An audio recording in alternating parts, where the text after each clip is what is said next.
سبحان الله والحمد لله ولا إله إلا الله.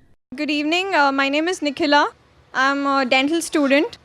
My information about Islam is really less. Whatever I know is because of my friends.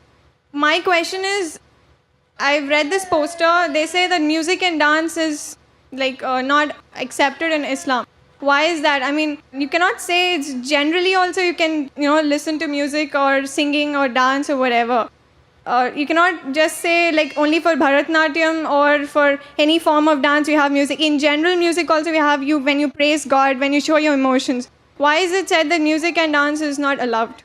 Sister asked the question that why is it in Islam that music and dance are prohibited? First I'll come to music, then I'll go to the dance. As far as music is concerned, our beloved Prophet Muhammad said that the musical instruments, as a general rule, they are prohibited, except he gave permission for the duff. That's the one-sided open drum, called as duff or duffli.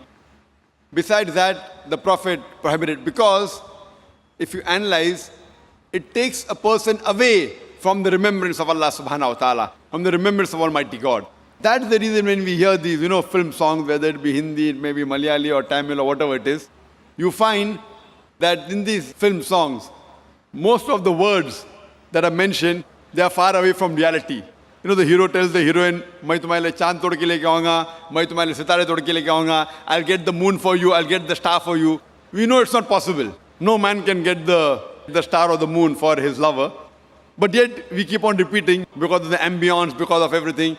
So because of this, general rule is that the music does take a person away from Allah subhanahu wa ta'ala. That is the reason a beloved Prophet prohibited musical instruments except for duff. Or as generally with your voice.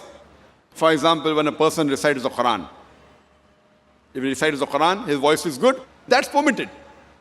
Because that takes a person towards Allah subhanahu wa ta'ala. The musical instruments along in the background do create a different ambience.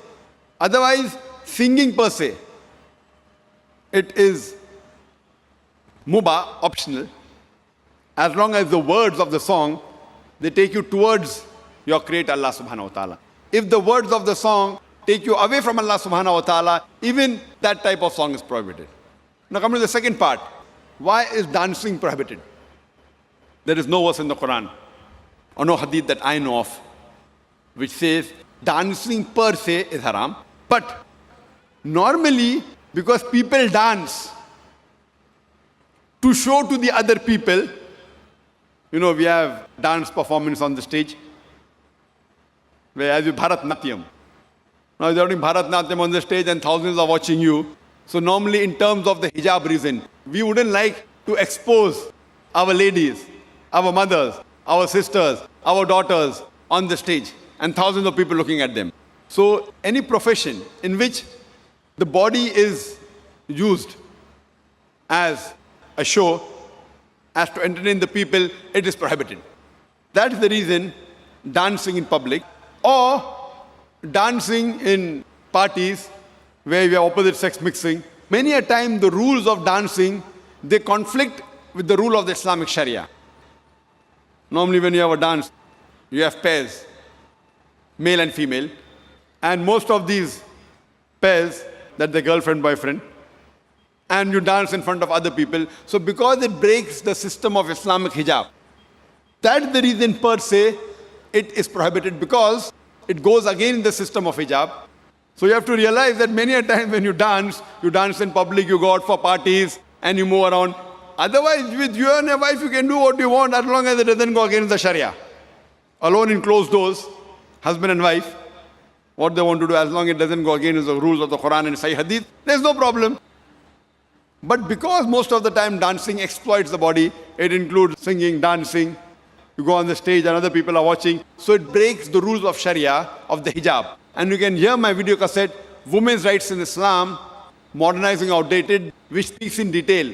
Why do we Muslims protect, why do we love, why do we revere our women for?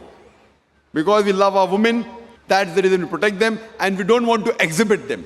That's the reason professions which involve singing in public, or dancing, or modeling, these professions are prohibited for a lady. Hope that answers the question.